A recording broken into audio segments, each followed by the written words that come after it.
chapter 10 we do on video as well. It's about organizational culture and change. There are 8 learning outcomes. We will go through it one by one. And the first one is the foundations of organizational culture.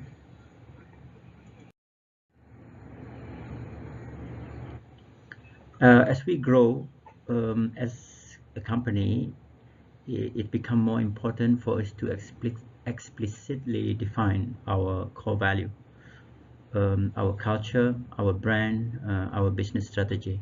So this is the example of 10 core values of Zappos family. Like they like to deliver wow through service, embrace and drive change, be adventurous, creative and open-minded. So this is the sort of what are you going to deliver, who you are, and what are you going to deliver. Foundations of organizational culture. Organizational culture is the shared, emotionally charged belief, values, and norms that bind people together and help them make sense of the systems within an organization. The beliefs, values, and norms tell people what is to be done and how is it to be done. Organizational culture and change. In order to survive, organizations and their cultures must continuously evolve and change.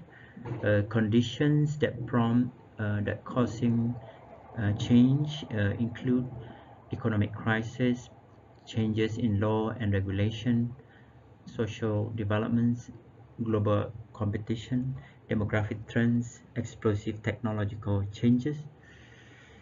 Cultures change when an organization discovers, invents, or develops solutions to face problems it faces. So when you have problem to face, when you develop something, that is the culture change. And number 2, to explain the 2 components of organizational culture. There are substance and form. Substance consists of shared system, beliefs, values, expectation, and norm. And forms consist of observable ways of doing things that we express, like singing Negaraku, for example. That is the form. Here you see artifacts, the form, what we do, what we express, our uniform, for example. And then below is the substance, with more subtle, our belief, our norms, shared values and expectation, normally within ourselves. Number 3, how organizational artifacts reflect and reinforce culture. Artifacts are the cultural routines, rituals, ceremonies seen in public function and events staged by organizations that supports and reinforce the organization's shared belief, value system, expectation, and norms. For example, certain organization has a uniform, and they have to sing their company song before they start. They say hi their own way. For example, in the Japanese restaurant, they have Japanese greeting. That's artifact. A rites, ritual, and ceremony is a relatively dramatic, usually unplanned set of recurring activities used at special times to influence the behavior and understanding of organizational members. And through ritual and ceremonies, participants gain an understanding of and cement beliefs that are important to the organizational culture. They have ritual, they have ceremonies that signifies a particular organization. Language, metaphors, and symbol. Language are words, phrases, speeches, and metaphor use of familiar elements or objects to make behavior or other unfamiliar processes or actions comprehensible, like jargons, medical jargons, law jargons, difference to make sense of certain terms. Symbol, a picture, shape, or a particular object, like we have University Malaya symbol. Stories and sagas graphically and quickly communicate emotionally charged belief to the organization members, and they have important meaning for all employees, but especially for new one.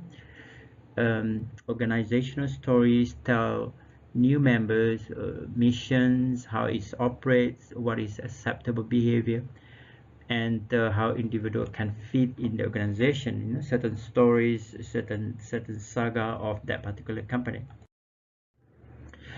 Stories serve as symbol of the organization's entrepreneurial orientations and promote values that unify employees from diverse organizational units. So stories is more light about a certain aspect of people and organization, but sagas are historical account significant, yeah, describing unique accomplishments of a group and its leader on or heroes. Um, Number four, the impacts of culture on the organization.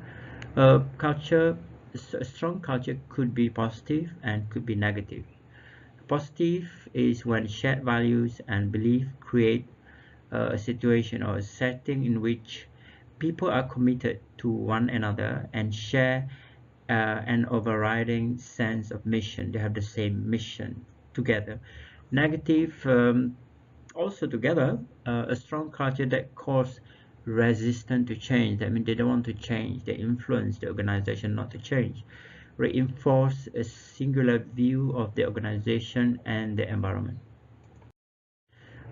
Number five, the contemporary issues and how they are impacting organization. There are three important impacts to social, cultural, and demographic trends. These are the impact of diversity these days, the role of ethics, and growing influence of social media. Diversity, many top leading companies, example Microsoft, Facebook, for example, have a strong commitment to maintain organizational culture grounded from diversity, people from different ethnics and religion. They develop however, developing an inclusive culture require training. Um, Developing employees and leaders about issues of diversity. You have to develop both of them. Develop diversity and inclusion metrics. Um, you must hold people accountable of a specific goal and give everyone in the organization a voice. So this is the way to create diversity. Yeah? So you must have inclusive culture. You must develop certain issues, explain to them, and must have metrics. That means certain people doing this, certain people doing this. Must hold them accountable and must give them voice. Ethic, from hiring employee to orienting and training them to communicate internally and externally to the way they deal with their suppliers and customers. Company must be committed to high ethical standard in all they do. So they must follow a strict ethical standard. And social media organizations that seek to improve and strengthen their organizational culture through social media need to engage employees and have two-way dialogues, um, thereby truly engaging with their employees and affecting their culture in meaningful way. When we put social media as a mean of communications, we must make sure it's engaging. That means there is a two-way dialogue need to be maintained. Number 6, why change is important for organization to be. A manager's job can be very complex as change is an ever-present force. That means change is a continuous. It is important for every manager to recognize the changes occurring in the environment and to have organization adapt to the best way. We know that organization the change will come somehow, and it's important for us to be aware and be prepared how to adapt to it. Organizational change, a process that leads to new ideas, technology, innovation, and improvement in response to changes in the environment. Why people often resist change? Why they don't want to change? People resist change for several reasons. One is they believe that the change is not in their interest. Second is they fear of the unknown, the security, and third is the lack of the ability or skill to cope with the change. It is if proposed changes are going to require new skill, so the organization must include as well a skill training as part of the planned change effort. Resistant to change. To gain the support of employee for change effort, management should consider the following. They provide information, communicate to employees about the change, um, uh, personal involvement, give employees, explain employee what is it for them. Implementation, we must give employees directions how to change, and then impacts, we generate what are the differences. We tell them what are the differences and benefit if they change. And number 8, Kotler framework of change. These are the 8 steps to successful changes. We start one by one. First one is establish a sense of urgency. So the manager need to create the urgency of needs to change by discussing, for example, the competitive market conditions that call for change. And there must be burning platform, sharing the negative event or condition call for change, for example, economic crisis. After that, we create guiding coalition, so set up a team of people who are charged with taking initiating and affecting the change. So we choose among those who are emotionally committed to change and have the right skill and talent. They are opinion leaders normally, whom the staff admire their expertise and capability. And these are the people whom we like to recruit as a guiding.